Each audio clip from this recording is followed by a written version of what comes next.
battery life. Right yan, right tayo.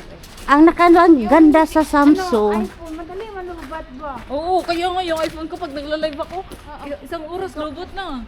Ito nga wala pa kung ano, hindi ko nadala yung compact charger ko kasi nasa isang bag ko. Oh, 68 na pistilan. Oh, di ba? Di ba ang bilis ng malubot kahit hindi mo gamitin. Oo nga, sabi ni Adam, hindi mahal to pero yung battery hindi naman maganda, sabi ni Ito yung Adam. Huawei, parang, Oo. parang yung ganito Matagal din. yung Huawei, ah. Yung what? Uy, ito Huawei. Kaya Huawei kinuha ko, matagal. Matagal yung 1 week. Pag, Samsung, sa iPhone, Wala na. 1 day lang. Mamatay na yun. Charge mo lagi. Okay lang siya sa picture pero kung mag-video ka Ito sa Samsung ko, ubos ka agad. Ng 3 days na walang charge. Oh, walang charge. Pero yung iPhone ko, dalawang beses ko na i-charge. Ito nga, kunti ko na siya charge habang ginagamit. So,